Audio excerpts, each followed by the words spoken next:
So I think we're all kind of like this is going to be interesting because we've all got kind of different politics, and what I'm just wanting to kind of see where we go and how what we can agree on, because I think at this moment in time there's an awful lot of division. It's been misplaced. And we could get into the sort of the quagmire, but see, to be perfectly honest, I see it as a complete distraction. It is put out there to divide people. I don't know whether it's always just bile, Alex. The point you made about division, I think, is Spot absolutely on. spot on, right? But I'm going to say this to you. I think you're kind of looking for a nirvana that doesn't exist, Sean. Because I don't agree. think there is ever going to be a time when we're all united, right?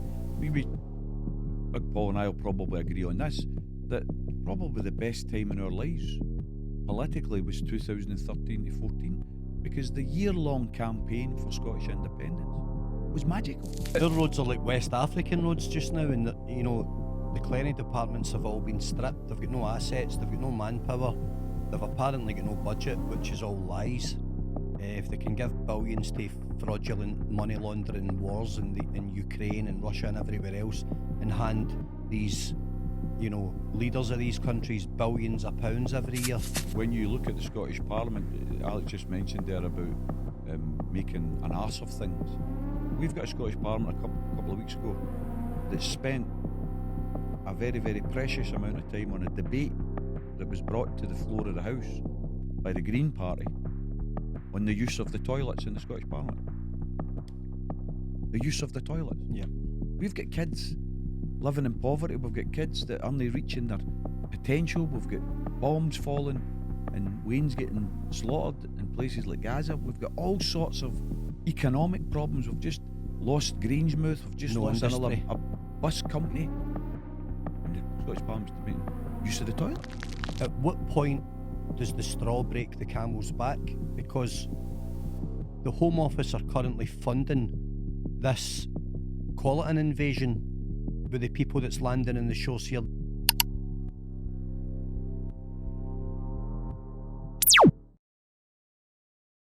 So welcome to a special edition of Social Sessions. Today we're joined with a panel, and we're going to be talking about society in general and Scottish politics and kind of global politics. So just let everybody introduce themselves. So Alex, you want to introduce yourself? I'm Alex. I represent Spartan Child Protection Team, online child protection team, apprehending or intercepting groomers of children. That's basically it. Tommy? I'm Tommy Sheridan. I'm a former member of Scottish Parliament, former Glasgow City Councillor. I was in the council for 11 years. I was a MSP for 8 years. And most recently, independence has been my big cause, because I think that Scotland would thrive better as an independent country than being part of the British Union. So my politics is shaped by that desire to get Scotland independent. Paul? I'm Paul Shields, podcast producer, ex-cognitive behavioural therapist, grew up working class. Suppose I'm also a staunch supporter of Scottish independence and suppose would identify as a socialist. So I think we're all kind of like this is going to be interesting because we've all got kind of different politics, and what I'm just wanting to kind of see where we go and how what we can agree on, because I think at this moment in time there's an awful lot of division. So it might not work out like that, but we'll see where we go. So we'll just jump right into it. Like, so what's your stance on Scotland and the kind of political scene? They can kind of jump in. We've talked earlier before the show started, Sean, about being a lot of disillusionment with Scottish politics just now. And I've been involved, I'm 61 years of age, been involved in politics in one way or another, whether it's grassroots, organising against the poll tax, right through to being elected to Parliament for a working class standpoint. In fact, I first got elected to the council when I was in jail. I was socked in prison when I got elected. So gone for wearing a prison uniform to wearing a suit. But my politics never changed. And I would say that in all of my years, I've never felt so disillusioned with the political scene. I feel SNP, I've never been a member of the SNP, but I've voted for them several times. because I believe that they are a party set up for independence, and I think they've blown it. I think they've let us down, huge letting us down, because after 2014, where we narrowly lost the referendum, there was then a tsunami, a political tsunami in 2015. Labour in this country was reduced to one MP in the whole of Scotland. Now, anybody we're not working class, you put up a dog with a rosette, as long as it was red, it got voted into power. To only get reduced to 73 MPs, one of them being Labour, one of them being a Tory, and one of them being a Liberal. All the other seats were the SNP. That was a fantastic opportunity. And instead of pursuing independence, they huffed and puffed, talked a lot of shite about stop Brexit. Stop Brexit? How could they going to stop Brexit? England voted for Brexit. How are we going to stop Brexit? And democratically, how dare we say we're going to stop Brexit? That's like us voting for independence and people in England saying, stop independence. What right is it them to stop us doing something? So from my point of view, big buses, stop Brexit, spent years and years going on, bumping their gums, meant absolutely nothing. They were never going to get anywhere. And then, before you know it, gender politics and identity politics became more important than changing people's lives and improving pensions and improving child poverty, all the things that really matter. The SNP, I think, became imprisoned by a cult that told us that if you don't accept that a man can walk into a room and identify as a woman and you need to accept that, then it's you that's wrong. What? You want me to deny reality? No, I'm not denying any reality. I'm not going to, in any way, shape or form, discriminate against somebody if they're transgender. They've got rights, and I'll defend their rights, same as I'll defend somebody who's gay, somebody who's black, somebody who's disabled. Minorities have rights. I'm not wanting to take any rights away. But what I'm not doing is I'm not taking women's rights away and giving them to somebody else. Women have got the right to safe spaces, whether that's in hospitals, whether it's in toilets, whether it's in treatment rooms, crisis centres. They have got a right to have safe spaces where it's other women that treat them, instead of somebody that comes along with a big pair of balls and says, I'm a woman because I've identified as a woman. No, So I'm where not do, you, having it. where do you think that kind of gender politics started? Because obviously there's a lot of stuff going about, and a lot probably disagree in this to some extent. But where do you think? I mean, there's a lot of people say Soros is back to a lot of kind of big things and big kind of NGOs and stuff. And what do you think? I think personally, it's like they've seen it as like the new frontier, as like the new racism, and that they're going to be the ones that do this. This will be their flag in the ground for like moving forward in society. So I think that it's been misplaced. And we could get into the sort of the quagmire, but see, to be perfectly honest, I see it as a complete distraction. It is put out there to divide people. It affects less than 1% of the population. I mean, the question, what is the question? What we're talking about here? We don't even know what we're talking about. The politicians have I think, excited and took it too far. I do personally think that there's a lot of the right that have grabbed onto this, and they're using the same language that they did against gay people, against black people. So it can be quite triggering for people on the left to talk about this and to have a conversation about this. But for me, I just try and ignore it because one, it doesn't impact me. And two, I think it's a deliberate distraction away from what's actually the real, that we talked about, like the gender war or the race war or whatever. The real war's the class war. And Aye, I agree with that. that's what we need to fix, and we'll never get any further as long as we sit down and we're arguing about whether they should have blah blah blah, that this group should have that, and we're in the nuance when we haven't actually sorted the umbrella problem, which is there are rich people and there are poor people, and rich people keep getting richer and poor people keep getting poorer. And as long as we don't fix that, I mean, we can sort this stuff. Do you know what I mean? Like, we can talk about this stuff and have a conversation, as long as we start making inroads with that umbrella problem, which has been something that we've been dealing with since, I mean, Aye.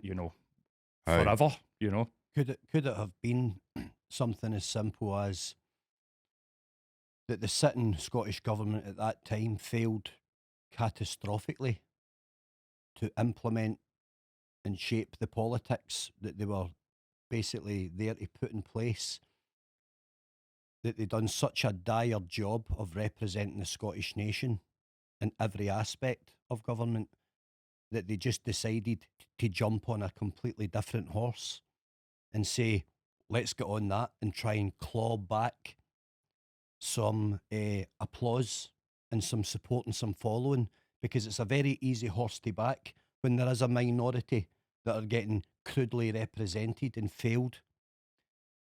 As Tommy said, all minorities have rights. Absolutely they do, and they should be respected. But it was an easy horse to jump on when they got everything else wrong. They did get it wrong. They failed miserably. They couldn't even acknowledge child exploitation in their own constituencies. They looked the other way while it was happening because they invited the vampire into the room. And they wouldn't acknowledge it. They put out a blanket denial that it was occurring in their own constituencies. That's now cannot be denied by anybody. No, I think obviously, I mean, there's a lot of misinformation, disinformation, and this is what we need to watch nowadays. I think X and stuff like that can be really take you down rabbit holes, and it can really affect your mental health, to be honest, like when you start going down far enough. And that's not to say that I don't believe a lot of the stuff that I see, but you really do need to watch misinformation, disinformation, and it's trying to work out, is that like George, is Soros backing this stuff, and is there a big billionaires boy club trying to divide the working class? Is there this kind of 1% club? What's happening in these kind of Bilderberg meetings? What is it they're talking about? Because one of the things they were talking about was like gender was on their topics, is one of the things they were talking about. So why is it such a big thing? And I had Tommy Ross on the podcast, and his wife had a trans friend who actually said that it really affected her because she was living that life normal as a transgender, and then all this came about, and she started getting attacked, and she started getting, which is a shame. Do you know what I mean? Like she's. Of course, it's a shame, Sean. And I think that when you look at the Scottish Parliament, Alex just mentioned there about making an arse of things. We've got a Scottish Parliament a couple of weeks ago that spent a very, very precious amount of time on a debate that was brought to the floor of the House by the Green Party on the use of the toilets in the Scottish Parliament. The use of the toilets. Yeah. We've got kids living in poverty. We've got kids that aren't reaching their potential. We've got bombs falling and Wayne's getting slaughtered in places like Gaza. We've got all sorts of economic problems. We've just lost Grangemouth. We've just lost another bus company. And the Scottish Parliament's debating use of the toilets. Because come on, mate. It's just absolutely unacceptable. But Tommy, the people there that you're talking about are the enemy of the state. They call us the enemy of the state. They're the enemy of the people that they're in power to represent. We know what they are. They're all shills and charlatans. They've failed. They've completely failed in public positions, vastly overpaid public positions. They're all champagne Charlies. They're doing nothing. None of them break a sweat. The current leader of the SNP is AWOL, missing in action. He pops up when it suits his narrative or his agenda, or it's a paid appearance or whatever it is, and then he vanishes again. And, I've got no faith in these people at all. No, I agree with you. I believe. See, to go back to what you were saying, like a failure in Scottish level, and that's why they've hung their hat on this issue. But this is a global thing that's happening, so this isn't just about the SNP failing as a government and then hanging their hat on this issue. The governments around the world are hanging Governments their hat. follow suit. No, but they didn't start it. No, but they're all failing. But that's the point, right? That's what I was going to say is it's not just the SNP that's failing normal people. Every single government around the world, like you mentioned industry there, SNP can't do anything about the industry. They lack industry in this country because it gets sold off in the 80s by Thatcher. And then she started the BNP National Front rhetoric about immigrants and about gay people. They did that deliberately because, well, they didn't want to do it, I don't think, but she did that and her government did that because they had no other option. They wanted to keep power. So if they want, it's like Trump, when Trump was trying to get into power, all he spoke about was the economy. I'm going to fix this. Peace, the economy, and industry. No one not talking about the economy. Why? Because he's not doing anything about it, and he never planned to fucking do anything about it, because he's got no control over it. We've given away this control to private businessmen who are now multi-billionaires. We're talking about amounts of money that would... People don't even understand. People don't even understand that. You're like, tax the billionaires. No, we can't do that. What are you talking about? Like, blah, But we blah, let blah. it happen. Because they'll leave. Oh, no. But we let it happen as a nation, right? The No, but Scottish people, by, their own design, we're no warmongering people. We're not. The Scottish people don't have a problem with anybody. You go anywhere in the world, people generally love and get on well with the I would Scottish disagree people. with that as an Irish Catholic that grew up in this country. Like, there's a portion of this country that has a problem with... Of course there is. Do you know what I mean? And so to say like a term like that, the Scottish I'm people... generalising, You're generalising, us as right. Scots, Fair enough. right? When you go on holiday, Scottish people are pretty easy to go on with, Aye. right? You have extremities in every demographic. We have got the sectarian divide, football, religion. Yeah. It's all bollocks. All of that's I white agree. noise. It's all 100%, bollocks, right? If you want to invest energy in hating your mate on a Saturday for 90 minutes, I don't want to share air with you. Yeah. I've got no interest in any of that crap. I've got an interest in the future that we can create right now for our kids' kids, because we're failing miserably. And there's a tiny amount of people in the Scottish Parliament, or MPs in general. What is it, a few hundred UK wide, something like that? Why is their failure going to cost our grandchildren their future? There's millions of us in this country. Aye. And we can overturn it like that. I would agree with you. We just have to give ourselves a shake I and would do also say that it's our failure as a people to, what Sean was saying, to not be able to differentiate reality for the narratives that are spun to us. A good example of what I'm meaning by that is that if and Tommy, you can correct me, you know what I mean? I'm 42-year-old, so I wasn't a voter back then. But the Sun convinced people to vote for Thatcher for her second term and came out and gloated about it. Like, was it Neil Kinnock that she was going up against? And they came out and they gloated about it. Actually, we convinced you. The next day, they were like, we convinced you to vote for her. Actually, that's a failing, I think, of a there's population. Do you know what I mean? There's an important thread here with what we're discussing that relates to that question, Paul, because Thatcher was elected in 1979 after the failure of a Labour government to tackle poverty and inequality. They introduced legislation to attack trade unions whose biggest crime was fighting for better conditions for the members that they were representing. And so instead of attacking the rich, they wanted to attack the workers. So people were pissed off with them. They turned to the Tories. Now, we didn't. Scotland didn't. Scotland didn't vote Tory in 79, but unfortunately England did. So we get saddled with a right-wing Tory leader in the shape of Thatcher. And here's the story. Here's why there's a thread. 79, 80, 81, she absolutely ravaged working class communities, the length and breadth of the United Kingdom. Scotland was absolutely hammered, but so were northern parts of England.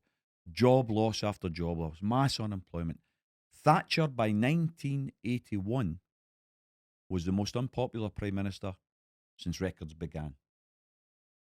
Bang. Falklands War. Falklands War turned the tables. She saw an opportunity for the patriotism, for the jingoism. Let's unite round the flag. Let's all wave the Union Jack.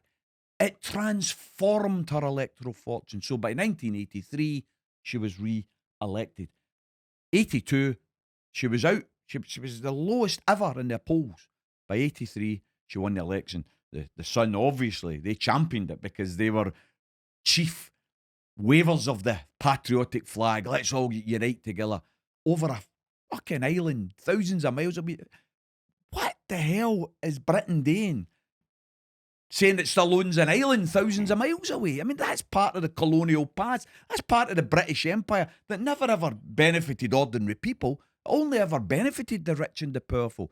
And we had guys getting sent there, some of whom lost their lives, some of them lost their limbs to fight for a wee piece of fucking Argentina.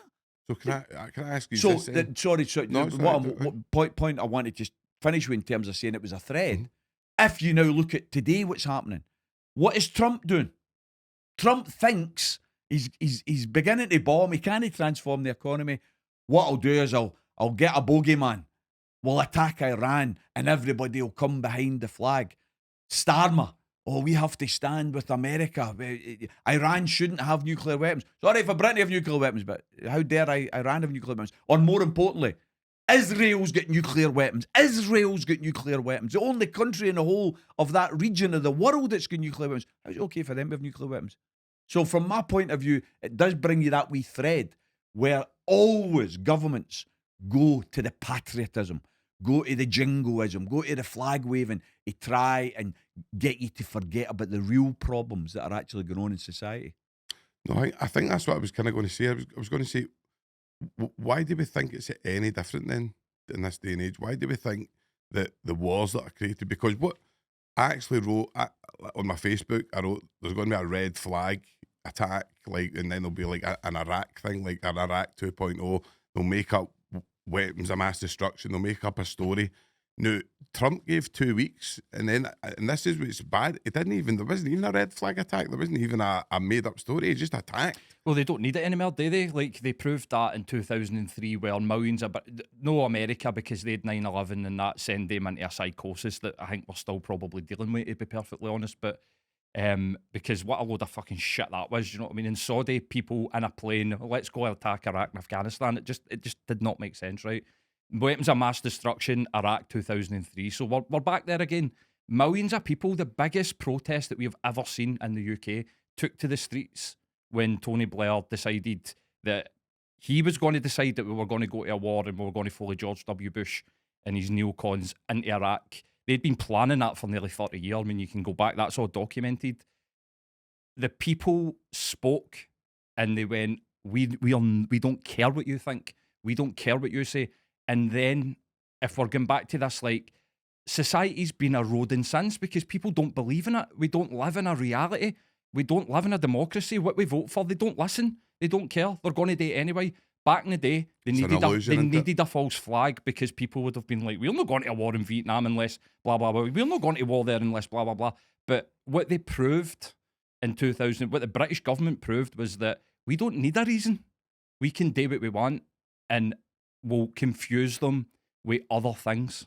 So see, like, I go back and I look at companies like BlackRock, Vanguard, like these big conglomerates, and I look at, and everything seems to stem back to them. The military-industrial complex, everything seems to stem back to these people, this black shadow that nobody knows who they are, nobody knows, and you go. But you only know about them, Sean, because the public domain's told you about their existence. I've never been mentioned in a newspaper. You won't find anyone in the public domain Definitely. that actually knows who they are or what they do. Definitely. It's just a name people band around. Everybody goes, oh, BlackRock own that. Aye. Tell me about BlackRock. They can't. No one can tell you anything about them. Aye.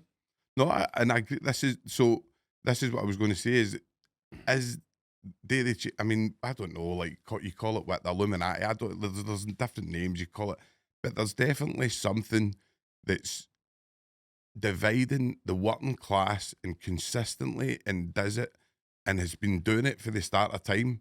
There's how do we, I suppose my question is, how do we get through all the shit to agree on stuff, to go, no, we're not accepting this anymore. We're not accepting what yous are doing. We're not accepting wars that we don't vote on. We're not accepting shitty jobs. We're not accepting shitty jobs with no money, zero contracts. We're not accepting, like, what stuff with Alex, like, what predatory stuff on online, paedophiles getting away with stuff.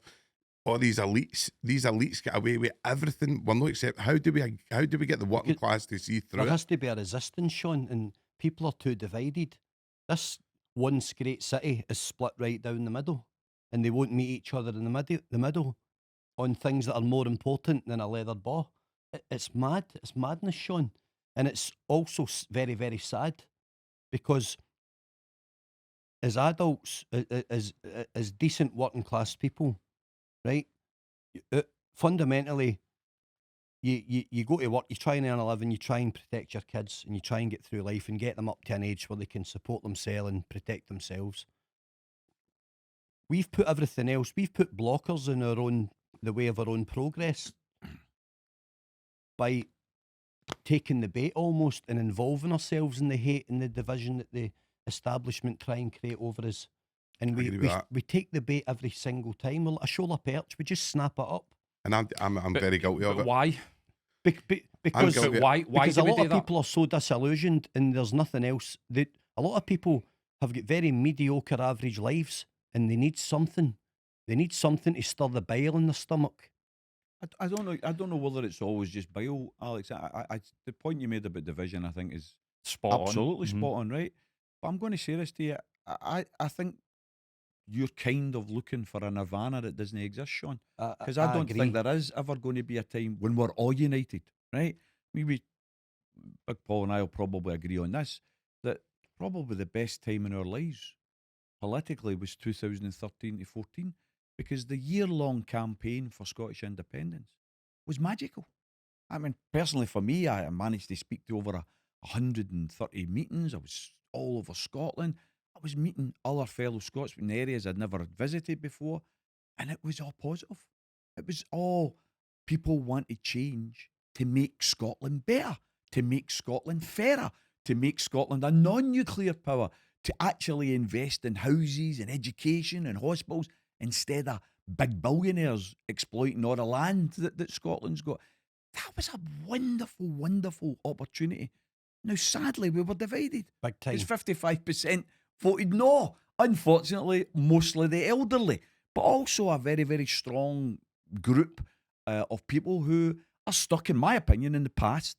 A traditional monarchy, a loyalist past, which had them tied to the Union Jack and Britain. Personally, the young people don't see that anymore. I think more and more young people see Scotland as a nation in its own right. So I think independence is inevitable. When it will happen, it's still to be written. But that division was still there, Sean. I think of a campaign that I was involved in that probably ticked some of the boxes that Alex is talking about. The anti-poll tax campaign. Right? Now, some of you are too young to remember it, right? I remember But it. No, I've in watched the the videos, days of that. the anti-poll tax campaign, I was going to speak at meetings in Lark Hall.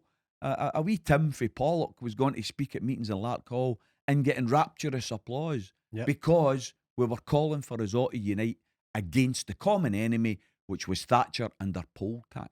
So how do And we we get that un- back? Do you not think we Well, can get it? this is what I was going to suggest to you. This is what I was going to say to you. Sometimes, Sean, it needs issues. Sometimes I hear people say all the time, "Oh, this is the new poll tax. This is the new poll tax," and I keep shaking my head because for an issue to become a new poll tax, it needs to have all the factors coming together. Thatcher was very, very good, very clever. Her and Ridley, they designed what they were going to do for years ahead, and what they did is they picked on the nurses, then they picked the steel workers, and then they picked the miners. That was the biggie. They knew if they could break the miners, they could break anybody. But what they did is they made sure they picked them all off one at a one. Poll tax was a mistake because she attacked us all at once. We were all been suffering for the poll tax. And that gave us the ability to say, wait a minute here, we're all in the same boat. We're all going to fight back. Now, the only difference in terms of that boat is they decided to attack Scotland first. So we got it a year earlier. But that was a mistake as well, because it gave us the chance to build the anti-poll tax campaign so that by the time it got to England, I was touring all over England, saying to them, hey, by the way, the Jock's on the pine. And everybody in London and Wales, they were saying, no, if the Jock's on the pine, we're no pine. And it built it up. 14 million people didn't pay. 14 million people.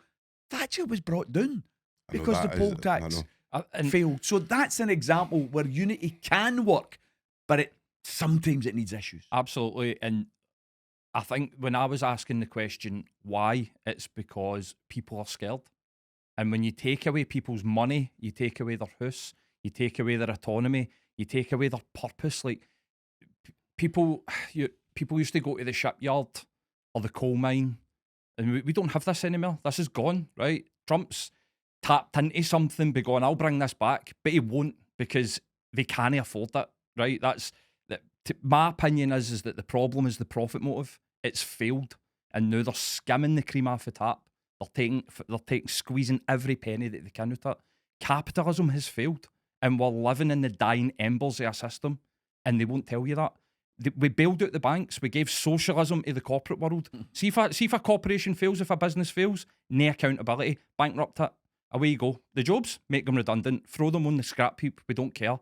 See if you run up debt, they'll be chapping your door. They'll harass you.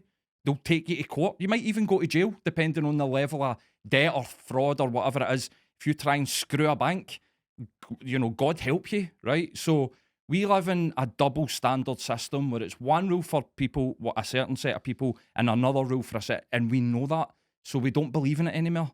And when Tommy was saying people are wanting to go back, there is no going back. And I agree with Tommy and I agree with Alex that the utopia doesn't exist, right?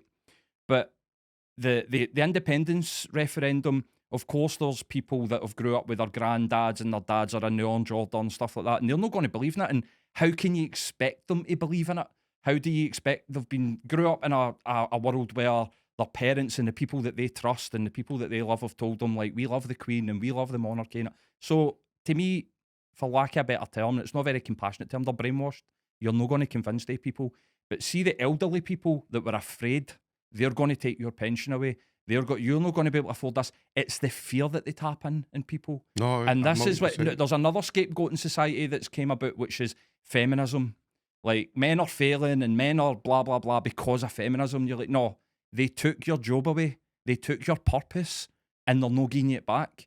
And now they're gaslighting you and they're getting you to turn round to the women that have been forced into work because the single income household can't afford to keep a family anymore. So that's a necessity. Some of them, women wanted to go to work and more power to them. But there's people out there that have been forced and now they're the ones that are taking your job. It's feminism's fault. And it's a load of shite. It's a load of nonsense.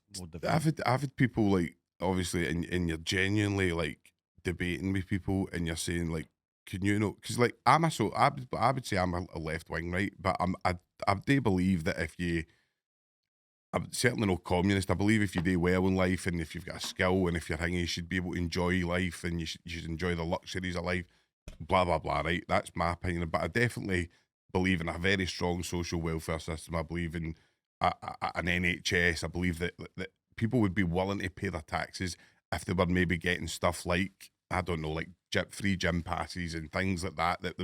You could see where your tax money was going. I think that the new, you're looking and going, where is the money going? It was like to fight fucking wars in Ukraine and Israel and stuff in Gaza and it is places that we've no. You take a stance on it's no right, and I really believe Israel's behind a lot of the stuff that go on, right, and I believe that strongly, but we need to fix what we've got first in Scotland. Scotland's fucked now. Like, see if you go into the schemes in Scotland, they're fucked. You don't need to go into the schemes. I walked down our It's girls. so hopeless. Walk through the city centre. Girls' It's streets so are hopeless. shithole. Honestly, It's a filthy, horrible it's city. so hopeless. Honestly, you walk through it and it's so hopeless. This is, I think the dream was, if we give the money to the market, it'll take care of itself. I mean, how many times have you heard that? The market dictates and the market takes care of itself. The market's not going to fix the roads because they want as much money as possible. So you need somebody to go, give me that money and we'll fix the fucking roads with it. That's a big issue. I know that might seem like quite, but the potholes, like that's something that you hear from people all the time. Look at the state of the roads. Well, you judge a nation on the quality of its roads, don't you? Well, aye, absolutely. But Their roads are like West African roads just now, and the clearing departments have all been stripped. They've got no assets. They've got no manpower. They've apparently got no budget, which is all lies. If they can give billions to fraudulent money laundering wars in Ukraine and Russia and everywhere else, and hand these, leaders of these countries billions of pounds every year, several billions, why are they starving the nation? Why are they starving Scotland's infrastructure? Why are they destroying it? Why are they taxing tourists? Why are they hammering the working class people that don't have any residual income that they can, they don't have money to burn? Why are they hammering them even more? Why are we paying fortunes for fuel? Why are we paying fortunes for food? We've got all the land in the world to produce what everything is wrong. Every single aspect of this country at this moment in time is wrong. There is something seriously dark and sinister at play, that they want to destroy humanity as a whole. They don't want people being socially decent to each other. They don't want neighbourly conduct. They don't want you looking after one another. They don't want you helping each other up. The lockdown was designed and implemented to destroy everything that was sociable and everything that was good and everything that was, you know, empathetic and all the rest of it. I'll never be convinced that it was anything else than darkness at work. It wasn't about a flu or anything else. I agree with that. It was way beyond that. This is a masterclass in deviancy from Yeah, I know, I people agree that with we that. don't even know who they are. That way beyond, 10 levels behind Starmer are the shadowy corporations that put their hand up his back and work his, you know, sloppy jaws. Despicable, horrible Satanists. Undoubtedly, one of the major lobbyists that's putting the hand up his arse and making his mouth move is the Israel lobby. Israel is the single most powerful lobby in the world. They run America. They run America. America why is that, Tommy? Israel's What- bitch. There's no doubt in my mind that Why are they so powerful? They are America. They're so powerful. Is it the banking? No, this was what I was the going to cent- say. They're banking so dynasties? powerful because they have an enormous amount of wealth, and that enormous amount of wealth gives them an enormous amount of influence. If you think for a minute, the driving in here or walking in here, listening on your podcast and listening to the BBC News or any other news outlet, the narrative that's getting played out to you right now is Iran must come back to the negotiating table. Iran was at the negotiating table and Israel attacked them while they were negotiating. Trump then turned around and says, oh, we'll give it 2 weeks. And then within 24 hours, attacks them. Iran's to come back to a negotiating table that somebody else has blown up. That's the narrative. Israel occupies and slaughters Palestine, occupies and slaughters Lebanon, attacks Syria, attacks Yemen, now attacks Iran. Why is nobody calling them criminals? Why when we're listening to the news do we not hear the term war criminals being attached Because to Israel they run the media. or being attached to America? Exactly, Sean. They run the media. And the one point I would make about optimism here, because you can get down. Undoubtedly you get down. Why would we not get down with the reports of wee wains getting blown up and slaughtered? I mean, are these wee wains no just like our wee wains? I mean, it makes me absolutely sick to the pit of my stomach what's happening. And that's why, Sean, sometimes we have to be careful about this idea of, that's bad, but what about the problems in our own country? I don't divide it. I don't divide it because they're human beings just like we're human beings. And I agree with you, the Tommy. day that we stop being angry about that and stop being loud about that is the day we lose our humanity, we lose our compassion.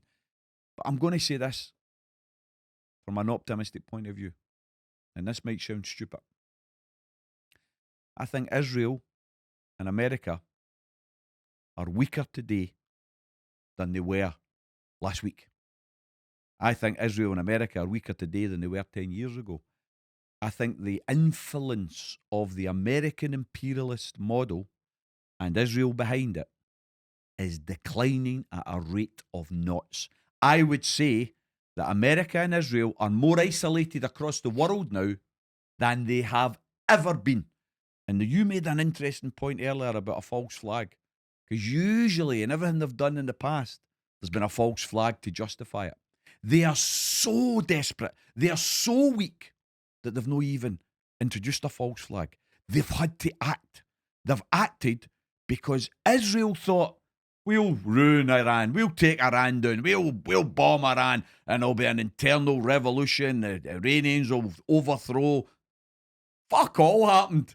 What happened was Iran then says, hey you, this isn't a wee wings you're attacking. This is a real army, we're going to fight back. Israel was getting fucking pulverised. What did Israel do? Oh, America, going to help us, And America stepped in to attack them. And what's happened now? America's, we have obliterated their nuclear arms. We have obliterated their ability to enrich uranium. fucking Iran's come on and says, we've moved it all. You think we weren't expecting this? We've moved it all. You've not touched any of this. And now we'll dictate the terms of the response. And what's happening in the rest of the world? Not the West, because the West is a puppet of America. But the rest of the world, Russia, China, Pakistan, massive, massive global populations are all saying, hey, where's your international rules? Where's your international law? Where's your United Nations Charter? It was written by America. Yous have ripped it up. The world is changing, and their influence in the world, Sean, I think is diminishing. Now, that might sound contradictory because of what they're doing. No, I know what you mean. But they are only doing this because they're desperate.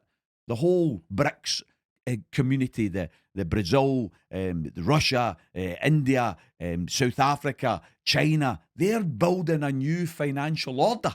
And they're saying, fuck the dollar. Yous have used the dollar for centuries to keep us down. If we don't trade in the dollar, then you sanction us and you economically strangle us. Now they're turning around and saying, forget that. We're going to start a new trading world. And in our trading world, you trade in your own currency. You don't trade in a united currency. You trade in your own currency so that you can develop your own industries and your own wealth. That's what they hate. They hate the idea that these nasty Chinese and Russians are coming along and saying, oh no, we're going to have a new financial order. From my point of view, that shows how desperate they are, that they're now attacking a sovereign nation on the basis of nothing whatsoever. Every single international body said that Iran wasn't enriching uranium for nuclear weapons. By the way, I won't be surprised if they do now. But that aside, Tommy, right, and you've got a good argument there. Do you ever think, in your opinion, Iran is a danger to the West, to the UK in particular? Never, because I've never ever thought. All I've got to do is look at the asking. map. There's a fantastic map online. Anybody can go and see it, and they can look at the number of countries that America has either invaded, overthrown, or bombed in the last 40 years. And it's a big, big, long list. And then look at the number that Iran's done. And it's none. So why do they need Iran then? Because they need it for a reason. There is a reason behind needing to ring fence Iran like they ring fenced Iraq. Oh, there's no doubt in my mind that is all to do with a greater Israel. Israel's not interested in just being Israel. Israel wants to expand. Israel wants a bigger land, a Zionist land. To me, it's the new fascism. I mean, Netanyahu is the 21st century Hitler. Just like Hitler looked and thought, Germany's no big enough. Let's take Poland, let's take Czechoslovakia, let's take France. Oh, and by the way, let's take Russia. Biggest mistake that he made was trying to take Russia. I think Netanyahu's sitting saying, right, we've taken Syria out, we've taken Lebanon out, we've taken Libya out, we've taken Iraq out. Iran's the only one left. Let's take it as well. They want a docile Middle East that can never fight back. I think they've made a mistake. Yep. Iran isn't a docile Syria. It isn't a docile Libya. Iran has been preparing it for this. We're so arrogant, aren't we? We think that every time we read about, the Iranians were surprised by this surprise attack and it's knocked out this and it's knocked out that. And we read that and we think, we consume it and we think, oh God, that's right, look at that. Do we not think that they've been looking at this for years and looking what America's been doing? Do we think they honestly thought that when Trump says you've got 14 days, they thought they had 14 days? Come on. They're smart people, these individuals. Let's not be arrogant. And I think with the support of other big superpowers, Pakistan's already said, hey, by the way, we'll give you warheads. China, Russia. And I don't blame them. I don't want war. I hate war. We've discussed this before. The only people that ever suffer for war is ordinary people because they die in it. Pakistan are going to give Iran warheads, Possibly. right? But Britain are going to give Pakistan 146 billion in aid. Absolutely. Ridiculous. So what's the laundering process there? Absolutely. What is it? Exactly, Alex. It's the same laundering process that they now call mass immigration. Mass immigration's a laundering process because it enriches those at the top that have bought out all the hotel chains and every building in the UK that can be flipped into bedrooms overnight because the Home Office are just dishing out blank checks to anybody and everybody. There's no doubt there's an element of that, but it's all money laundering, Tommy. Put the map of immigration up on a board and then look at the countries that Britain and America have bombed and then you'll see. But they're now expediting. You'll see where the immigrants are coming from. But we're So now I always expediting say to terror to people, the like, UK. Yeah, but when people say to Do you me, agree with that, how Tommy? do we stop mass illegal immigration? I say, stop mass illegal immigration when we stop bombing the countries. That's what we need to do. Agreed. But we're expediting the same people that we were at war with, the Taliban, for instance, into the UK now, and we're funding their transient journey here, and we're funding them with homes and rewarding them with the welfare that they receive when they land here. We know it's heavily documented who's coming here. It can't be argued with. No, I can't be argued well. I don't I understand can't why let you I can't let you away with that, pal, because So I remember in 2001 being invited up to Site Hill by a group of tenants who invited me up because they had problems with asylum seekers that had been placed in Site Hill in the high-rise flats. And at first, I remember getting a cheer when I got into the meeting. It was a packed meeting at Site Hill Community Centre. It was during the day, 12 o'clock meeting. And people, I think, thought I was there to attack asylum seekers. I then made a very, very clear speech, which was that these are human beings. These people here are blood and flesh, just like us, and they don't want to be here. But they've been exported for their own countries because we've bombed their countries. And then I made the point, Alan, this is the most important point for me in terms of that, the more simplistic argument. Glasgow City Council had earmarked Site Hill high-rise flats for demolition because nobody wanted to live in them. Yeah. Everybody wanted, they couldn't gear them away. And then the British government come along with an asylum scheme and says, oh, we want you to take X amount of asylum seekers. Where can you put them? And Glasgow City Council says, oh, right, we've got these empty flats. We'll put them in there. These weren't the hussies that were going to somebody else. But those that want to stir division and want to stir up hatred, oh, they're taking their hussies. They want to take the hussies. Nobody wanted the hussies. Nobody wanted to live in them. Why? Because they were poor condition. Yep. They were poor condition. And then you get, oh, they're getting everything. They're getting 300 quid. I've seen it in the Sun newspaper. They're getting 300 quid a week. Yeah. It was a shower of shite. They weren't getting 300 quid a week at all. They couldn't sign on. Why are they not working? Because nobody allows them to They're not work allowed to because they're work. asylum seekers. So I think we have to be absolutely clear and highlighting the facts with these things. But we always do, Alec. You're obviously a very decent human being. What you're involved in is because you have a compassion for humanity, particularly children. I admire you 100%. You want to defend children and you want to save children. See, with that attitude, see if we adopt that attitude and that compassion when we're dealing with immigration, I think we'll come up with a better immigration system. I don't want illegal immigration. I don't want people who are murderers in their own country being able to get into our country without any checks or balances. I don't want that. But what I do want is an immigration system that looks at people who have had to flee violence, Absolutely. rape and pillage in their own countries because mostly of what we've done as a British imperialist nation. I agree. You can't disagree with the fact that people that are fleeing oppression are going to look for safe sanctuary. And you can also rock the boat by saying, yeah, but they're running by 10 safe countries to get here. Maybe 8 or 7 or 8 of those countries are not welfare states. So information travels quickly, especially if they can say, well, if you can get here, you'll get this, you'll get that. The next thing, you'll get fast-tracked medical care, which has all been proven, opticians, doctors, everything, schooling, they're even taxiing. They're even giving these people access to taxis for appointments. It's all paid for by the Home Office. At what point does the straw break the camel's back? Because the Home Office are currently funding this, call it an invasion, with the people that's landing in the shores here, the unvetted. Yeah, but I wouldn't call it an invasion. I think even that word is pejorative. That's so. I think Call it whatever you like. It's just a term. It's just a newspaper term. Tommy, if you see the numbers. If you use the term rape, if you use the term pillage, if you use the term invasion, it's very pejorative. And it should only be used when it's true. We have an asylum we don't process. have an invasion. There's no invasion. We have an asylum process, Tommy, to take you over. But and we have an asylum happening. process.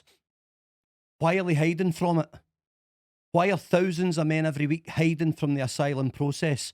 I've seen them in my own eyes at Kent, at Lyd and Hythe, throwing their documents in the water before they land?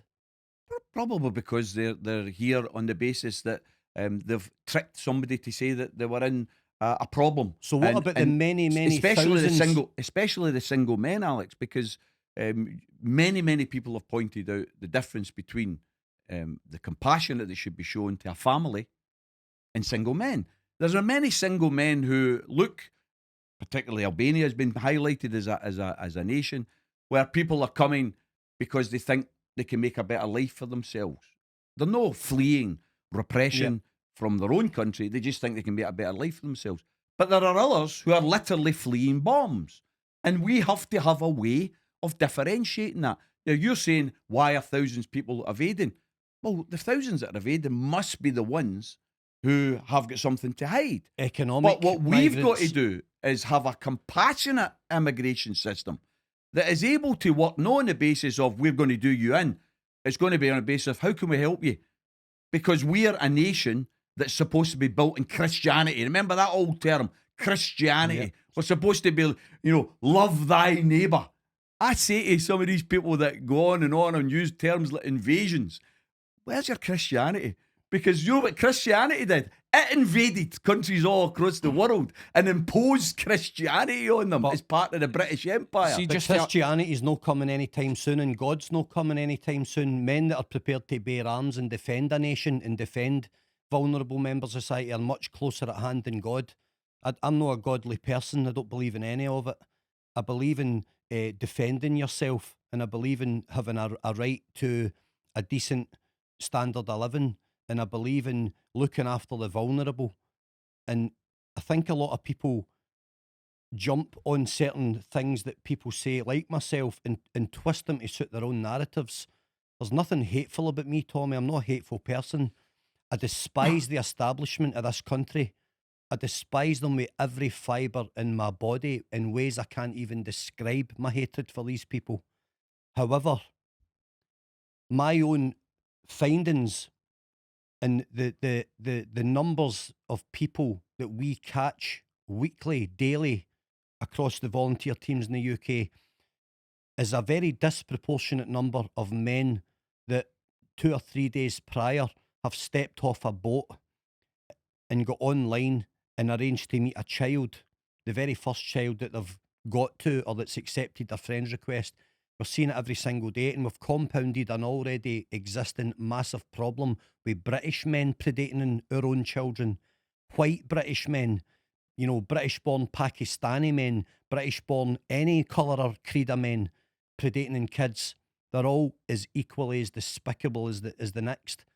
We're now compounding that problem with openly allowing transient men to jump across nations and across channels unvetted, and our asylum system does not inform anyone of the legal age of consent in this country. And that is a fundamental flaw in the system, because it gives them a get out of jail card when they go to courts with their own Sharia lawyers and get represented, and our judges shit their breeks and let them walk back out, where they reoffend and we catch them again days later. The same guys are getting Alec, caught over and over. Alec, hopefully you'll take my words respectfully. Always. Respectfully, what I'm suggesting is that you're using a very, very serious issue, but you're overgeneralising it. You're overgeneralising it. You just said there that I knew you would say there's that. a percentage that of men that are in this country days that seek asylum days, and then they're online grooming kids. There'll be tens of thousands of them that are not doing it. Let's see exactly. The data exists, Paul. What you've just said, I think is important. There'll Yeah. be tens of thousands not doing it, Absolutely. and there'll be hundreds who are doing it. Right. So our opinion or our position has to be surely not to condemn the thousands for the crimes of the hundreds. It's to actually Totally agreed. earmark, target the hundreds, and make sure that we don't label everybody with the same brush. I see it regularly online. I mean, there was a gang uncovered in the north of Glasgow recently. White people Beastie House. that were trading in children and bestiality going on. Horrible. It never get anything like the publicity you get in Rochdale because it was Asians. right? Now, I condemn Asian paedophiles Yep. just as much as I condemn a white paedophile. And I think as long as we keep that close in our hearts, then we'll be singing for the same hymn sheet. And I apologise, Alex, if you took it personally. No, I don't. I don't take it You personally. know, you would much prefer somebody like me that would say something to your face. Absolutely. So when you use the term like invasion and I challenge you on that, better that I challenge you than wait till you're not there and then say, oh, did you hear that guy? He used that. I don't think you're doing it deliberately. I don't think you're doing it to sow division. It's just a term. It's a term people that you're understand using. the term. But what I'm asking is that you understand that a lot of people interpret that term as fear. That I would say to what Tommy's saying there, that, and I don't agree that anybody that's got a concern about immigration or asylum seekers or this or that is a racist or is a right-wing nut job and blah blah blah. I hate that. Not. That is another way for them to divide. But I would say that for what the language that you use is so important. And when you say something like an invasion, in my head, I'm just thinking, you've become a victim of the propaganda that's out there. That's what I hear for that, because we don't hear anything about Ukrainian asylum seekers during the Ukrainian We also war. don't hear anything about Ukrainians that have got one of the most despicable human trafficking and exploitation records on planet Earth. Absolutely. Nobody But wants to call that out. But why? Because But we give the them billions. media tell us, accept the Ukrainians. Why? Why walking No, through the city there's Ukraine flags and Palestine what flags and That's what Bowery Where's all the focus. Scotland flags? Why are we not proud of That's ourselves what as a nation? Bowery focus on the point. We've got two separate groups of asylum seekers. One come for Ukraine, one come for the Middle East. The media tell us to hate the ones coming for the Middle East because they're fighting age men colour of and the skin. blah blah blah blah blah. Like Tommy said, we've bombed away their heritage. Their elders don't exist. That's why it's young people that are coming here. Let me just say for 2 seconds.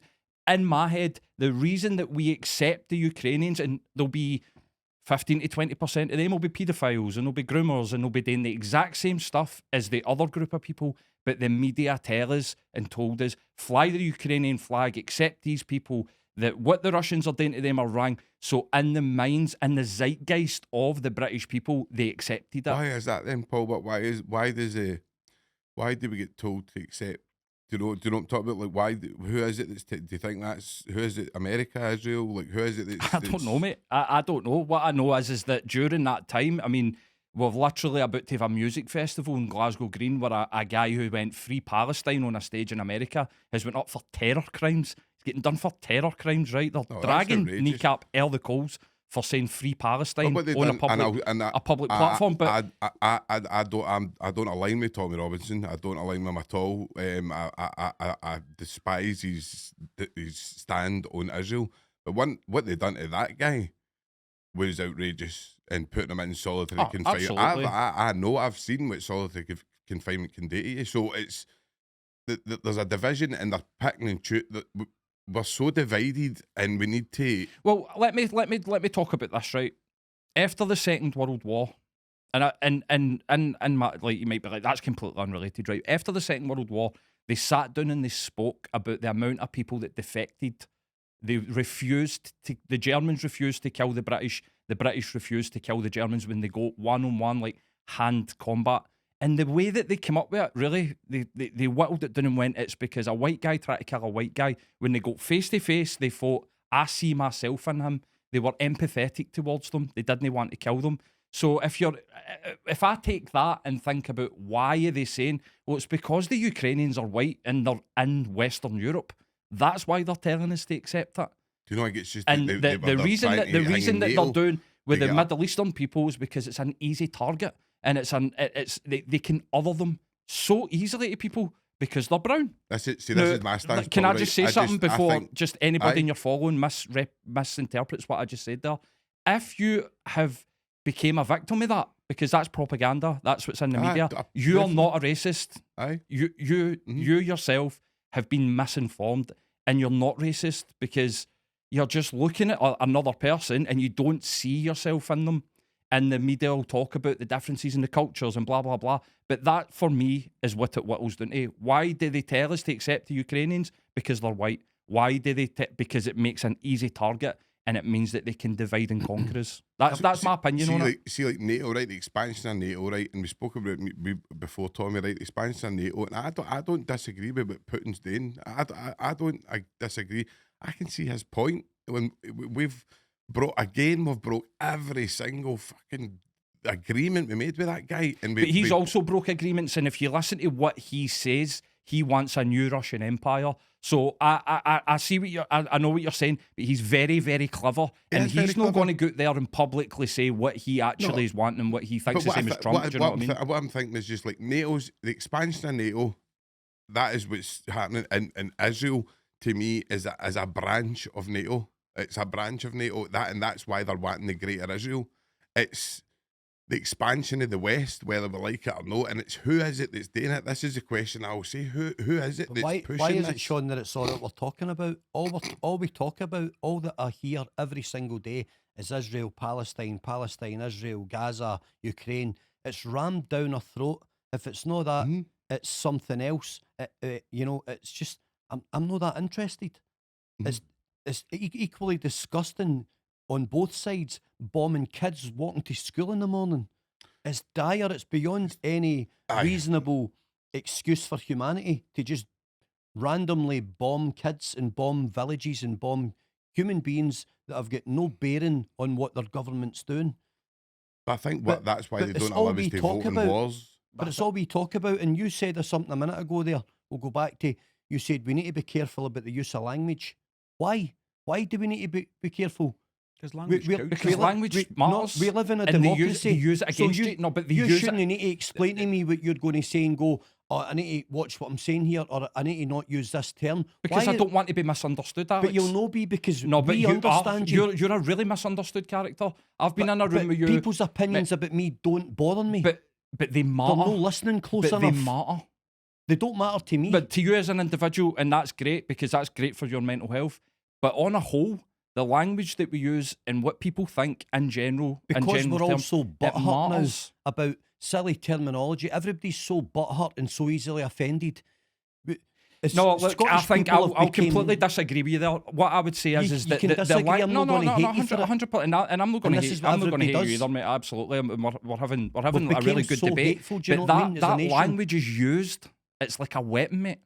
It's weaponized against people. That's why it's important, the language that you use. That's why it's important you're really considerate about what you say. And if I, in my head, like I caveated myself by going, I want people that are going to watch this to know that if you think like that, I'm not pegging you as a racist, because I've seen the mechanisms of which that have led you here time and time and time again. But that language is weaponized. And when you say something like an invasion, that has been used by people to, like the Nazis, to enable atrocities, and that's why it matters, mate. It really does matter. That's why language. Give an example. There's a spelling, isn't it? There's a fantastic book that it's I would hypnotic. recommend, Do you know what I mean, Sean? Any of your viewers, please, if you've got time coming up over the summer and all the rest of it, The Untold History of America, written by Oliver Stone and Peter Kuzner. Oliver Stone, the film director, and Peter Kuzner is a professor of history in America. It is an absolutely stunning book. It's full of real documents to back up their arguments. And they make the point about what happened in America around about 1943, 1942, in relation to the way people referred to the Japanese. And what they were getting referred to as was human cockroaches, living vermin. The reason that was important was Truman, he referred to them like that. The American society had to be convinced that when they dropped the atomic bomb on Nagasaki and Hiroshima, it wasn't ordinary human beings they were killing. It was cockroaches. It was vermin. That's why language matters, Alec. Because if you've built up this lexicon of language to refer to a people, and you have completely undermined them in the mind of all of the population, then that population thinks, oh no, we're not killing human beings. No. It's vermin. They did the same in Vietnam. The way they portrayed the Vietnamese. These weren't the real people. These are vermin. And that's why I hope you don't mind. I'm sure you don't mind, because you're a very clever guy yourself, and you don't take things personally because they're not meant personally. But that's why when I and Paul say language is important, that it is important, because the narrative that's put out there is a narrative which is designed to soften you up so that you can accept atrocities. Yep. And that's why we have to be Yeah, I careful. don't fall for any of their media bullshit, Tommy. I woke up a long time ago, long before it was fashionable. Everybody's jumped in the bandwagon now. All of a sudden, everyone's a guru or a spiritualist, or they're all clued up on what's going on. I was a wee bit ahead of the curve, calling out all the bullshit in this country and all the cover-ups, and I get slaughtered for it, and I get labelled a racist and a lunatic and everything else, right? There's nothing racist about me. When I exposed Romanians for exploiting their own children, the Roma, call them whatever you like, I couldn't care less, because somebody will twist my words anyway. But all the evidence was there in a certain postcode in Glasgow. And at the time, one of my biggest supporters was a Romanian immigrant who's been here now about 15 years, built his business for his family, great friend. And I had guys for the Sikh community turning up to support me. I had a well-known Iranian boy from the south side, now living in Australia, great supporter, messaged me a couple of weeks ago with support. And I had all these people supporting me for all these backgrounds, but I had idiots born and bred in the south side saying, you're racist because you've targeted a certain ethnic group. I says, no, I'm highlighting adult human beings for exploiting children and prostituting women and all the rest of it. And it just happens to be that. So why mention their nationality? Because that's exactly who was behind it. So why would you not mention it? Just the same way as if I caught a load of my mates exploiting something, I would light them up. But would you say, and I would these say, these are Scottish men, white Scottish men? Of course I would. People Because don't do that, but I only speak the people in your facts. space don't do that. What do you mean, my space? Like the sort of I don't. You're more established and legitimate that. But people that are out there that are hunting paedophiles, they don't do that. They don't. It's kind of like. What do you mean they don't? They won't highlight the nationality or the ethnicity. I've been doing it for years. I catch predominantly white British men. And when you're reporting on it, you go, they're white British men. Every time. Good, Alex. Good for you. That's you're an outlier, catch. but you're an outlier in that space, because sorry, Tommy, sorry to interrupt you. Sorry. It's kind of like what we see in America, where if a brown person does something to, whatever, it's a terror attack. If it's a white guy, he's got poor mental health. So when I go live, right? Do you know what I mean? I'm not talking about you. And I caught in Scott Barr, particular, for instance, right? Or I caught such and such, and he'd a Celtic strip on. The live comments will be inundated with the Gers fans. of course. I'll take it right, all the rest of it, and vice versa. Mm-hmm. And I've caught guys wearing Celtic strips, and I've caught guys wearing Rangers strips. And then our biggest job during the live is to moderate the comments, because there's idiots. Doesn't matter, but he's wearing a rag out of JD Sports or Sports Direct that was made in China or Taiwan. Who cares what he's wearing? He's nonsense, kids. Concentrate on what his agenda is. His agenda is to rape your daughter. So you've just answered the question of like why when I said why mention his nationality?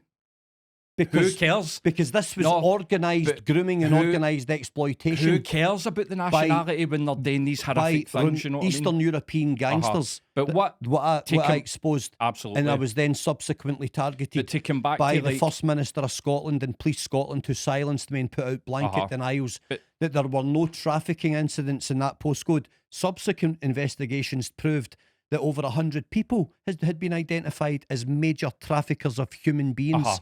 For the fruit trade, for the sex trade, for every trade, for the slave trade, for But within society, and if we take it on board or on our own shoulders, right, as men to go, we have an influence on society. Then if I was doing that, I would stop mentioning the nationality of these people, because what they're doing is horrific. It exists across the globe.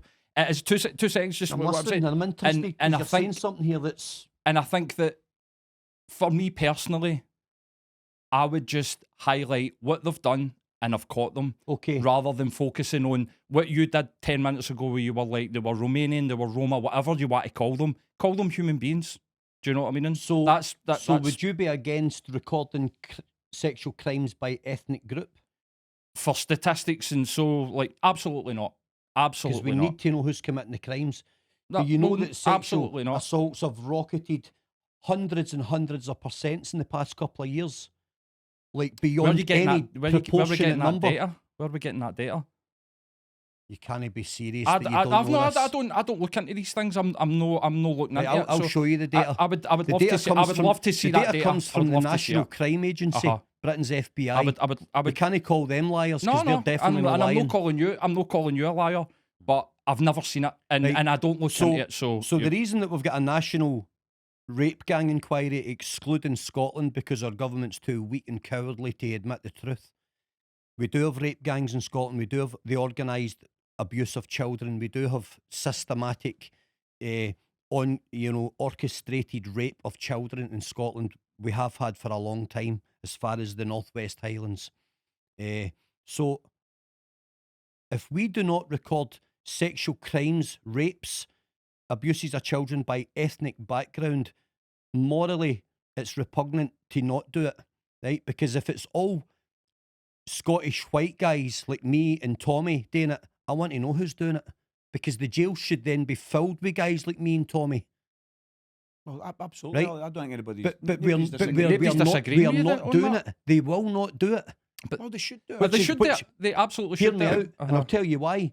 For the very same reasons that since the 1970s they've denied the existence of rape gangs in the UK, because it is ethnic groups and it's almost 100% predominantly British-born Pakistani men raping the organised side. I'm talking about raping kids, Indian girls, Sikh, everything. That's what they do. This is a cultural problem that nobody wants to admit. And I've got Pakistani mates that are utterly disgusted by it. And over the years, since they've got to know what I do and what I'll expose, I sometimes bump into them and I feel hurt, because I sometimes think they're embarrassed when they meet me, and they're worried that I might think they're that way inclined, which I absolutely don't. I know these are good men. But Jimmy Savile wasn't he fucking Listen, Pakistani? I grew up. but I grew Cyril up- Smith I know. wasn't he But- Pakistani? but Tommy, so, we're not see, but these reporting people were defended by the British See, before we establishment, make us- but they were running rape gangs and paedophile gangs. My point being, Tommy, we are still in denial. But across Well, the no, board, yes. Alex. Across the board. I grew up in the East End So of we Glasgow. need to record absolutely, crimes by absolutely ethnic right. groups, And, but our and governments will not do it. They won't I agree implement with, this and what Tommy because they're was, still trying to play down the scale of the problem. So see And, this, can I no, say two- this? two right? wee seconds, two wee seconds, Paul, right. right? Just 2 seconds, just to, Okay. because I think this could be quite interesting, right? I work in addiction, right? I cover addiction. Now, nearly, I need to watch what I'm saying, right? So nearly every single person that I'll speak to through addiction issues or whatever is go childhood trauma. And that childhood trauma usually will be some sort of sexual abuse. from care homes, Uh-huh. from state care homes, from different things, right? Now, I think the fact that I can't send that person to end, there is no trauma centres, there's no trauma work, there's no place for trauma, there's no place that I can say, you need that. Now, that addiction's going to keep coming up and keep coming up and keep coming up until they work within that, right? Now, I have to work with that on a daily basis, and I can't send anybody to hang it. Now, what I'm going to say is, and what Alex is, there is a huge problem with that, what Alex is fighting, a massive problem. I'm going to stick up from here. I'm not saying that I don't know anything about the stats, about what colour and all that creed, that's no more. But there's a massive. I think we all and the agree with that. prisons- Do we all the agree on guys that? as well. We've got a huge problem with Yeah. like sexual abuse and child sexual abuse. But the point that I was going to make, right, is that Alex said there it's 100% Pakistan. This is a type of rhetoric. It's nonsense. Like It's no. Like you, 98% with the National Crime Agency On conviction, Okay, I'll take- organised rape of children is I'll take British your born word for that, Pakistani right? men. I grew up in Cairnie. Take their 98%. 98%. I'd need to see I'd that. need to see Take that. their I word would for want to see it. that, right? Well, Can I just make my point here? If you send us a link with that statistic, Absolutely. I'll No read problem. it. Aye, and I'll But take your I face just don't value with believe that. it. I don't believe it either. Because, It's really hard- it's because really- I read about so many other white British This is paedophiles. organised. That's what I mean. This is organised Let me grooming just- gangs, Tommy. That they've uncovered. Maybe they're no bothering with the white organised ones for Can I fetus just say college. something? Can I just say something, right? No, that's the not the even ones just that we not mop even up. just the fetus college. I grew up in the East End of Glasgow, right? The sexual abuse of children in the schemes was absolutely horrific. Massive. Nobody done anything about it. Nobody went to jail. Nobody talked about it. Nobody know. talked about it. It's I know. part of our shadow. We have got a problem Put it within in shame. men predominantly Absolutely. with this. This is our shadow. And see, because we're not talking about it, it follies us everywhere we go. But to come back, you're focusing on ethnic groups, and it's a problem across the board. If you want to talk about they didn't do this, they didn't do that, I could tell you in the 5 streets that surrounded my house, at least 5 men that were abusing children. None of them went to jail, Alex. Nobody highlighted it. Paul, if you Nobody could wanted go back to talk 10 about it. years, right, and if you can ever find one single post online of tens of thousands I've made where I've concentrated on ethnic We're groups, talking about the conversation that we're having in here. we're talking about 2 separate things. The lone Okay. individual groomer, which we predominantly catch British white men, right? The lone individual groomer targeting your daughter in her bedroom. So no Right. white men are in grooming gangs. There isn't one white guy that's Asian Pakistani men, in my experience and my findings, and I would say I'm pretty well read on the subject, the available subject matter. I would say I'm as good as anyone on it. They do not mix. They do not engage with white guys. They're kind of on the fringes of it. They don't get to the inner core of these gangs. They don't really allow them into the fold, so to speak. The same with criminality. Yeah, but that's not what he's asking. That wasn't what I point asked. Paul's making. Is there white grooming gangs? Yes, You're that's absolutely right. There is. See, that's that's what you were looking I've for. got What sort of information. white I've got grooming gang? information just now. I could show you maybe between 300 and 600 or 700 people using Facebook Right. to ring fence yeah, children, it's happening and they're online. generally, I would say, 90% white British. The singer of Lost Prophets, Ian With a few Watkins, was oddballs in in 'em. a mega I've covered them online, many times. mega online. Like, see when that came out, I played in bands, and unfortunately, I'd met that guy. Yeah, there's no shock to me about him. There was Who's absolutely this? Ian Watkins for the Lost Prophets. Right, I aye. knew at least 4 or 5 people that turned around and said to me, "Are you surprised?" No. And he was like, if you go and search that guy's name online, people are talking about this in You see- forums. But this is what we're coming back to, the sort of overall point. So, like, my point to you is that I experienced this. You're talking about your experience. Well, it's circumstantial. You're saying I've seen it with my own eyes, but we've got our own biases. We've got our own, like, ingrained, like, we see what we want sometimes. I seen white guys from the East End of Glasgow before the mass immigration happened, abusing children. None of them went to jail. Of So course. I was a victim of that. That guy never, these people never fucking went to jail. They were never held to account.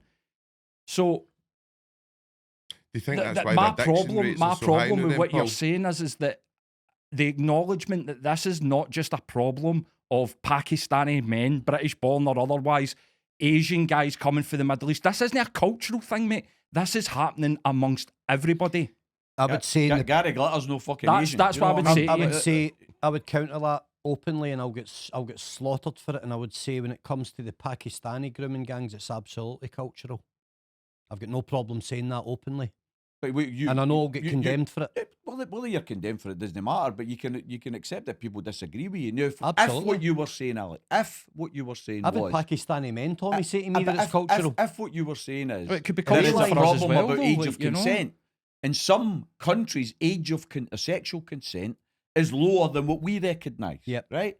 So obviously that then would create a problem. Because if Yeah, an it age does. of consent in one country is 12 Yeah, and an age of consent in another country is 16, then what we would recognise as paedophilia in one country isn't recognised as paedophilia in another country, Yeah, right? that's So problematic. that has to be accepted. But that doesn't mean that inertly that one culture is more likely to be a paedophile than another culture. I think you're more likely to be a paedophile if you're a man. I mean, it's a 100%. gender-based crime. Yeah. Let's face that. Yeah, we do catch women, but nowhere near the numbers, obviously. Nowhere near it. Absolutely. Thankfully. Nowhere near it. However, But there's no need for it. I think, in some respects, having these discussions are important because I do think it's giving you an opportunity to clarify certain points. Yeah. Because people will, and Paul and I would recognise this, people will pick on an issue, a word, or a phrase, and then they will envelope that and they will translate that into a whole theory, right? You've had the chance today to explain things, to discuss things. And quite clearly what you're saying is that paedophilia and those who are groomers are just as likely to be white British men than they are to be of any other culture. You're saying that there are more organised gangs, and that may be because the National Crime Agency's uncovered them. But you're not denying that there are white organised gangs as well. And I think it's important to get that out there. Yep, and I don't think for a minute that there's any truth being told with Beastie House at Townhead that you mentioned earlier. That's the low-hanging fruit. There is no way in the world, and I'll say it for the record, and anyone can challenge me on it, and I'll explain why if they want me to. There is no way in the world that those degenerate crackheads that were convicted ran an organised paedophile ring for over a decade untouched, right? There is people way more intelligent than them involved in that, and they were the feeders and the procurers of those vulnerable children, passing them up the ladder to be absolutely molested, on call, on tap, 24/7 for people with money that can protect themselves. There's a case that I exposed over at Hamilton Palace where a young girl was found staggering along the motorway half naked, being brutalised by somebody with a lot of money and a lot of power, who's never been named and never been indicted, who took her own life. And the child born from that molestation, that rape, lives safely somewhere south, who I've met, and she is the living DNA of the man responsible for brutalising that girl. And he was either a barrister or a judge or one of the top men in this country, and he was given a pass. And that is a fact that happened, and it doesn't even make the press. Nobody wants to touch it with a barge pole. I think that's the point I'm trying. I think, see what we've all spoke about today, right? I think what we can agree on is there's an elite class of people, and there's a working class, and I think the elite's it's just getting bigger. The inequality is getting bigger and bigger and bigger, and yeah, everything matters. Like, of course, these wars matter, and what happens in Scotland matters, and we need to stop being divided. And I know, listen, I know I'm probably living in some sort of fantasy world, but I think if we can get a foundation where you get people to agree on being working class or lower class, and you get them to agree that we're getting shafted off of the billionaires or whatever you want to call it, the government, the agenda, the whatever that your name is for that group of people, that's what you build the foundation on. Nothing else matters. That's what build a foundation on that, and then you can start to have your debates with and see the new. We're so divided, man. Like, we're not, honestly, and see why we're divided. They can do what they want, and that is the priority has to be the protection of the vulnerable in society, right? We do that with our welfare and all the rest of it, and we need a strong welfare system to help people eat good food and heat their homes and all the rest of it. Children are the priority. They're the future. We've had our lives, right? We've had our lives. We're getting on a bit, and it's not really about us anymore, but it's about what we can change and what we can implement. The Scottish Government's denying their portion of this national inquiry. And not shocking. Right, they're denying it. So they're abuse deniers. So therefore they're unfit for purpose. How do we proceed to the next thing when we can't address the current thing? Why are they still in power? Why is no one? Why are they allowed to continue holding the reins of Scotland when they won't acknowledge the Fernethi survivors, potentially 90,000 women systematically, physically and mentally abused for 3 decades up in Dundee? They won't even acknowledge them. the Quarriers abuse scandal. The I the think former there's First prisons Minister as well, offered man. them It's 10 or like, 15 grand a head to shut up and go away. I know. Fact, I've seen the documentation. They capped it at £80,000. Sandy Smith, a survivor No, we had of the vilest abuse, on before. right? I know. You know, these people were failed. They were put into the care system where they were raped by men and women, hung in meat hooks and violated with broom handles, and had their genitals whipped with leather belts as 4 and 5-year-old kids, babies, right? And a lot of these sick, vile bastards went to the grave having never stood in a dock. There's a hell of a lot of them still alive, Sean, and they should be criminally indicted and publicised and absolutely decimated. They should be locked up with life restriction orders so they never see daylight again. Parasitical I support you, paedophiles you know that, and living I off hope you get huge your state day. pensions, huge pensions, because they got all the way to the top of these care establishments. The care system is riddled with paedophiles. No doubt about it. All of them. Oh, Kerry I'm Law, not- you go back to all of these places. I'm saying no doubt about it, but I hope There is no doubt, Tommy. Yeah, but what I want to do is I also want to add in a rider here. There is some good Because, people. well, that's the No, point I there want is. to. Because what we always have to be aware of is that we don't flog everybody with the same whip.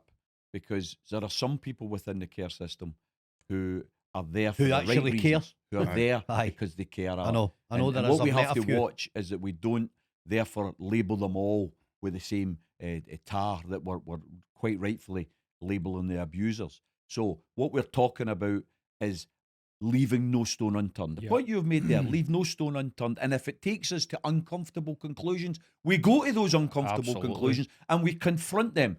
What we're saying, I think Paul and I, and I think yourself as well, what we're saying is this is about predominantly men. Yep. It's not about what your race is, what your colour is. It's men that are carrying out these abuses, horrible abuses. You might want to get one of your guests, a guy called Ron Cully, who has written the book Who Shot Willie McRae.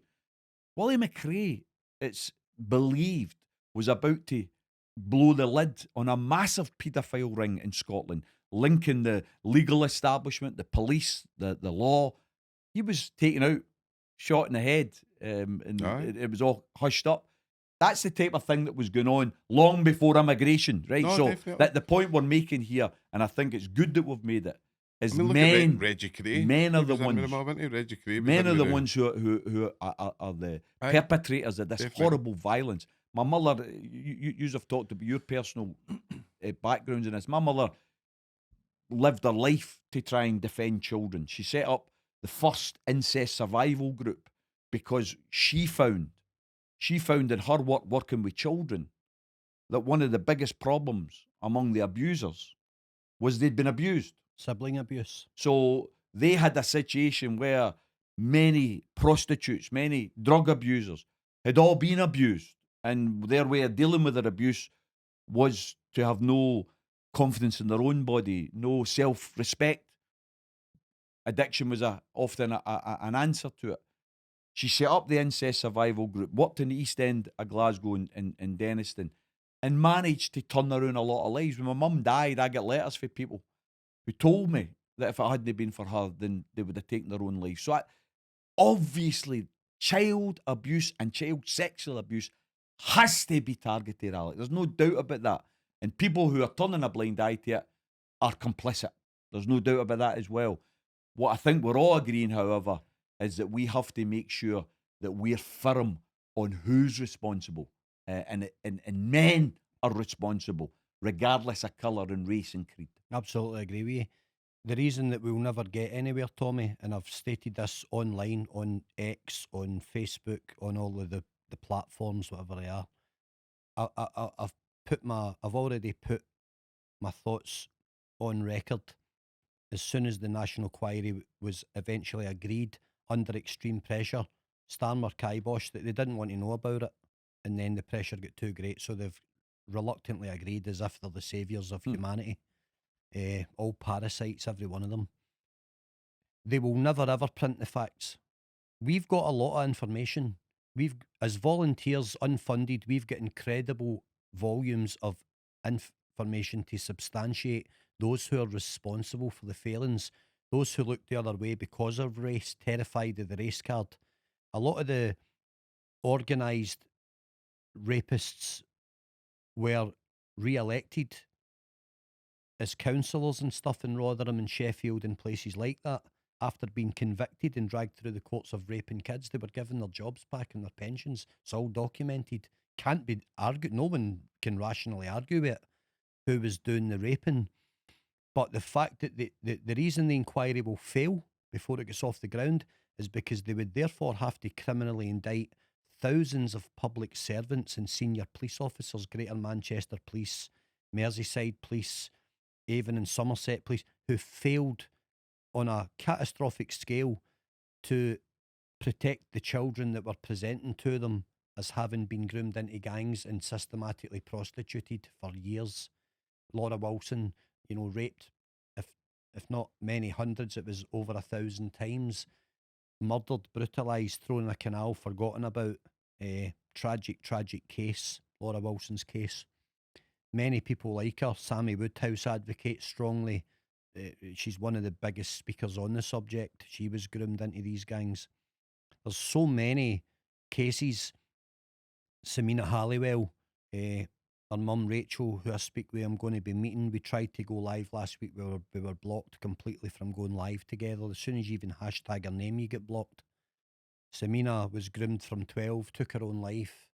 It's a horrific case that should be so bigger in the public domain, but it's not, because the establishment and the authorities continually play down the abuse of children because they want the UK to appear safe and wholesome. It's anything but safe and Look at wholesome. the Epstein list. It's You just need to look at that, didn't you? riddled with I mean, darkness. It's that time. Yes. So we need to get to the point, but the last bit is the inquiry will fail, Tommy, because they will never indict that many thousand civil servants and put them in docks across the nation. So sadly, the inquiry's not going to be worth the paper it's written on. But I appreciate the chat, lads. No, listen, it's been a great debate, and I think I was hoping that we could at least get agreement on something at the end, and I think we can agree that the working class, again, we can all agree, are the ones that are losing out here. The elites are the ones that are winning. If anybody wants to add in just a wee quick ending message on his go, you can fire away, like just a wee quick ending message, Alec. Protect yourselves at all times. Keep it real. You talked earlier about whether you were a socialist, Sean. You weren't sure if you were a socialist or not. And I want to finish by saying about the National Health Service is the best example of socialism that you can ever get. Because whether you're rich or poor, if you need help, you'll get it. That's what the National Health Service is about. And that's why the Tories despise the National Health Service, because it's an example of socialism in action.